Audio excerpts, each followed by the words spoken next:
Assalamualaikum warahmatullahi wabarakatuh. Di sini saya Yandika Prakasta akan menjelaskan tentang penjelasan tentang network security dan SOP.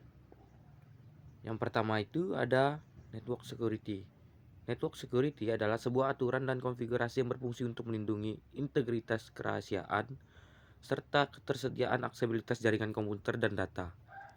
Manfaat dari keamanan jaringan atau network security yang pertama itu mengurangi resiko terjadinya pencurian data, sabotase data. Yang kedua, membantu melindungi jaringan sistem dari spyware dan virus berbahaya lainnya. Yang ketiga, memastikan bahwa data yang ada pada jaringan tetap utuh dan aman tanpa modifikasi. Konsep network security atau keamanan jaringan. Yang pertama itu ada confidentiality atau kerahasiaan, adalah aturan yang membatasi pihak ketiga akan akses ke informasi. Konsep ini dirancang untuk mencegah informasi sensitif diakses orang yang salah. Yang kedua, integrity atau integritas, yaitu menjamin bahwa informasi yang ada bisa dipercaya dan akurat. Konsep ini melibatkan penjagaan konsistensi, akurasi, dan kepercayaan data. Yang ketiga ada availability, ketersediaan adalah konsep yang memastikan bahwa informasi yang ada di jaringan akan selalu tersedia saat dibutuhkan oleh orang yang memiliki akses. Jenis-jenis network security yaitu yang pertama ada firewall, yang kedua antivirus dan anti malware, yang ketiga ada keamanan email. Firewall adalah sebuah alat yang menjadi penghalang antara jaringan internal dan eksternal. Firewall beroperasi sebagai pengaman perangkat dari ancaman yang ada di jaringan asing internet. Yang kedua yaitu antivirus dan anti malware. Ya, digunakan untuk mencegah masuknya malware dan menelusuri file yang ada untuk memastikan semua file aman. Yang ketiga ada keamanan email, merupakan salah satu sistem jaringan yang sering menjadi sasaran cybercrime atau hacker.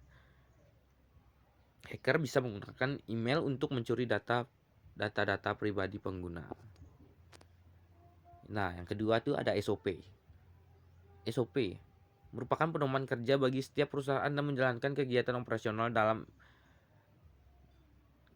operasionalnya. Dalam SOP tersebut biasanya diatur ketentuan umum yang berlaku dalam suatu unit kerja, sedangkan ketentuan khususnya dapat diatur sendiri dalam suatu edaran. Secara garis besar, setiap materi dalam SOP terdiri dari kebijakan umum. Yang pertama itu terdiri dari kebijakan umum atau tujuan, ruang lingkup, penanggung jawab, dan hal-hal yang diatur dalam sebuah kebijakan. Yang kedua, prosedur biasanya Yang kedua itu adalah prosedur. Biasanya berisi tentang petunjuk pelaksanaan operasional pekerjaan yang dilakukan berupa urutan pekerjaan yang harus dilakukan dan lebih baik lagi jika dilengkapi dengan flow of document serta contoh-contoh lampiran. Tujuan dari SOP yang pertama itu adalah persiapan untuk mengetahui pembuatan SOP dan menyusun alternatif tindakan yang harus dilakukan oleh sebuah unit kerja, dapat melakukan identifikasi kebutuhan dan evaluasi nilai kebutuhan, serta dapat menetapkan kebutuhan yang sudah dievaluasi. Yang kedua, pembentukan tim, yaitu menentukan tim yang dapat bertanggung jawab terhadap pekerjaan dan pelaksanaan secara garis besar. Yang ketiga, perencanaan, yaitu mengumpulkan berbagai informasi yang sudah direncanakan sebelum menetapkan metode dan teknik penulisan SOP.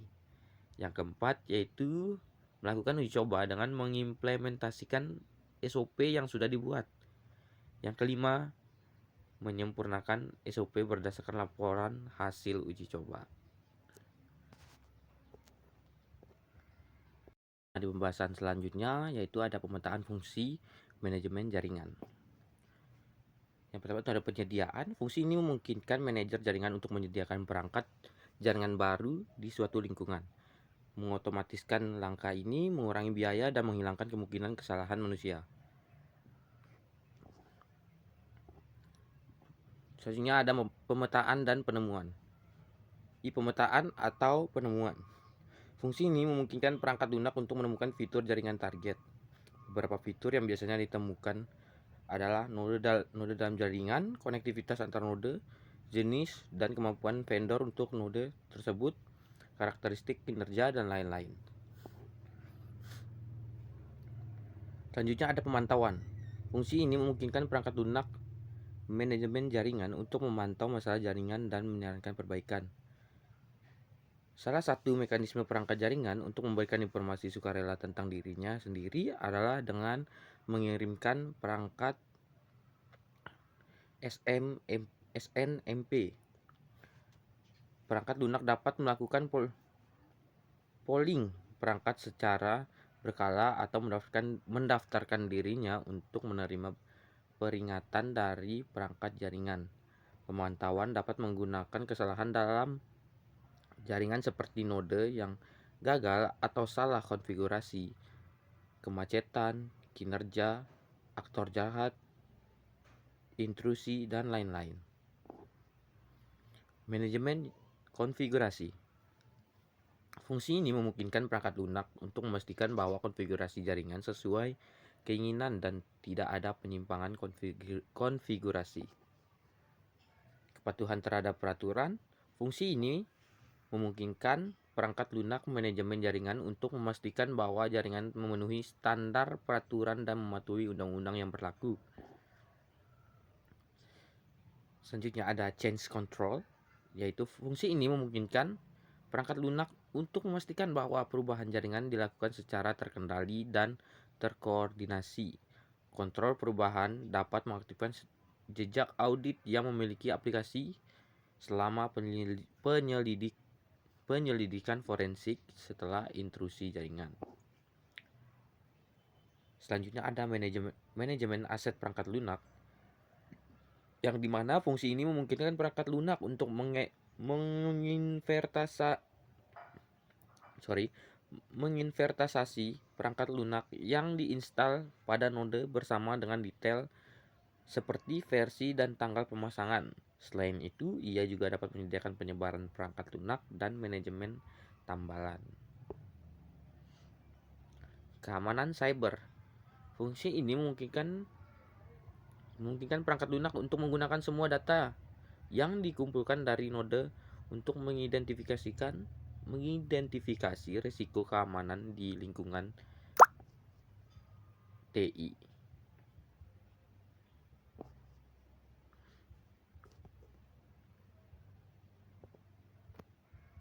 Sekarang kita beralih ke pembahasan yang ketiga, yaitu cara mendesain smart network. Pertama yang harus kita ketahui adalah pengertian smart network. Jaringan pintar adalah atau smart network adalah kumpulan perangkat yang terhubung yang memungkinkan transfer data dan mengumpulkan berbagai informasi seperti siapa yang terhubung. Output atau hasil adalah data yang disajikan dalam bentuk satu atau lebih. Jaringan cerdas atau smart network membuat data kita lebih mudah diakses, bermakna dan berguna dalam berbagai konsekuensinya, sehingga kita mendefinisikan tren dan pola yang berkaitan.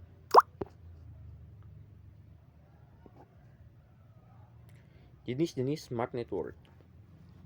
Yang pertama itu ada network home, yang kedua network city, yang ketiga network graph. Ini adalah diagram desain smart network.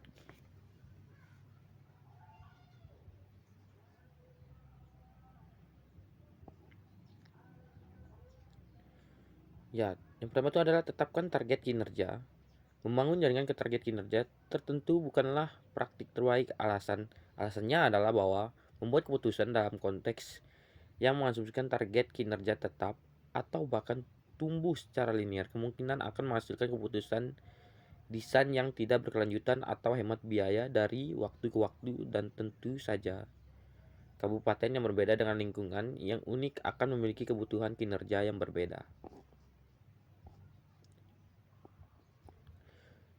Selanjutnya itu adalah tentukan target strategi layanan cloud atau on-premise. Keputusan distrik mengenai di mana dan bagaimana menyimpan data, perangkat lunak host, dan memperoleh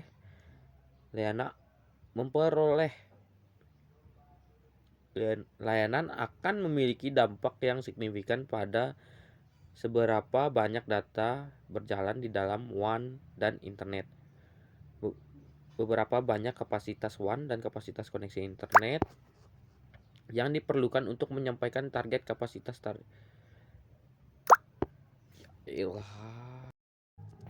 Selanjutnya ada pembahasan umum, yaitu teknologi informasi khususnya jaringan komputer pada saat ini telah menjadi salah satu yang mendasar dalam sebuah segi infrastruktur. Teknologi informasi merupakan sumber daya strategis bagi perusahaan dan perlu diatur dengan baik oleh perusahaan.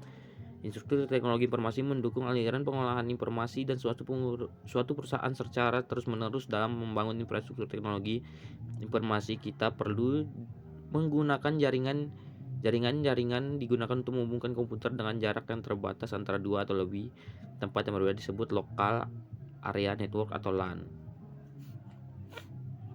Di sini ada beberapa kebutuhan fungsi pendukung, bisa dilihat. Yang pertama ada perangkat jaringan, yang kedua ya selanjutnya ada di bawahnya ada router, router 3 buah, switch 15 buah, komputer client 45, satu komputer server 1 buah, yaitu kabel strike 51 buah, kabel otomatik 2 buah, server 1 16 buah, internet protokol, kebutuhan perangkat melakukan konfigurasi jaringan perusahaan. Di sini terdapat tabel, yaitu macam dari gedung-gedung router, yaitu beberapa IP address, yaitu bisa dilihat. Tahapan rancangan pembuatan desain jaringan. Setelah mengetahui kebutuhan jaringan, selanjutnya akan melakukan desain jaringan yang akan kita buat. Adapun desain jaringan yang penulis buat sesuai dengan studi kasus pada perusahaan. Ini ada beberapa langkah-langkah konfigurasi jaringan. Yang pertama, lakukan konfigurasi router pada gedung A seperti yang tadi. Di sini kita men-setting server IP address-nya. Dan selanjutnya adalah membuat setting router. Anda bisa lihat. Nah, ini di sini merupakan hasil konfigurasi dari gedung A tadi. Gedung A yang di lantai 2. Kita melakukan pengaturan pada router Fast Ethernet 3/0. Dan selanjutnya melakukan konfigurasi router pada gedung A tadi, tapi sekarang menggunakan Fast Ethernet 4/0.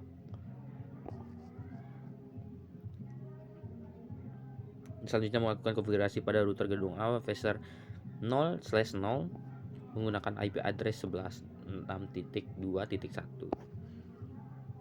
Selanjutnya konfigurasi gedung pada gedung B, yaitu menggunakan Ethernet 0/0. Kemudian kita mengatur komputer yang ada pada gedung B lantai 1. Lakukan pengaturan router pada Fast Ethernet 1/0. Kemudian kita akan mengatur komputer pada gedung B lantai 3. Bisa dilihat. Selanjutnya melakukan konfigurasi pada router gedung C. Ini seperti mulai dari awal, yaitu menggunakan Fast Ethernet 0/0. Kemudian mengatur komputer seperti yang tadi, yaitu mengulang hal yang kita lakukan tadi dari gedung A, gedung B, bahkan ke gedung C pun.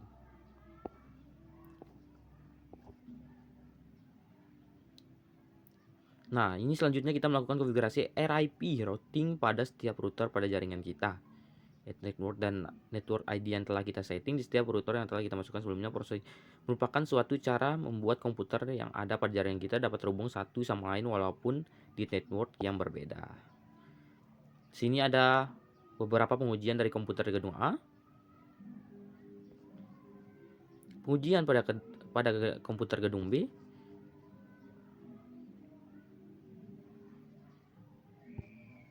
Dan terakhir yaitu mikrotik. Pengertian mikrotik adalah sistem operasi perangkat lunak yang dapat digunakan untuk menjadikan komputer menjadi router network yang handal, mencakup berbagai fitur yang dibuat untuk IP network dan jaringan wireless, cocok digunakan oleh ISP, provider hotspot, dan warnet. Sini merupakan sejarah mikrotik. Yap. Di sini ada jenis-jenis mikrotik, yaitu mikrotik router OS dan mikrotik router board. Fitur-fitur mikrotik yaitu ada address list, asynchronous bonding, bright, data rate management, DHCP, hotspot. Kelebihan dan kelemahan mikrotik. Kelebihan router ini lebih murah dibanding dengan router lainnya. Router OS mikrotik sudah biasa mendeteksi berbagai macam Ethernet card atau LAN card dari berbagai vendor yang ada. Kelemahan sertifikasi mikrotik kurang populer. Konfigurasi mikrotik kita dapat menggunakan Telnet, SSH, dan Winbox. Akses mikrotik yaitu ada via konsol, via Winbox, via web. Mikrotik sebagai NAT atau Network Address Translation atau lebih biasa disebut dengan NAT adalah suatu metode menghubungkan lebih dari satu komputer ke jaringan internet dengan menggunakan satu alamat IP. Banyaknya pengguna metode ini disebabkan karena ketersediaan alamat IP terbatas, kebutuhan akan keamanan security dan kemudahan serta fleksibilitas dalam administrasi jaringan. Mikrotik sebagai transparent web proxy merupakan salah satu fungsi proxy adalah untuk menyimpan chains. Apabila sebuah LAN menggunakan proxy untuk berhubungan dengan internet, maka yang dilakukan oleh browser ketika user mengakses sebuah URL web server adalah mengambil request tersebut di proxy server.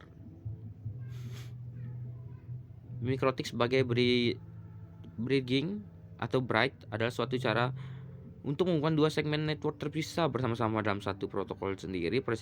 Paket yang di-forward berdasarkan alamat Ethernet bukan IP address, seperti halnya router. Karena forwarding paket dilaksanakan pada layer 2, maka semua protokol dapat melalui sebuah bridge.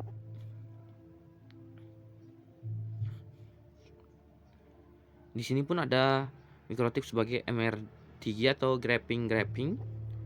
Mikrotik sebagai bandwidth linear mikrotik. Oke, mungkin segitu saja presentasi dari saya. Wassalamualaikum warahmatullahi wabarakatuh.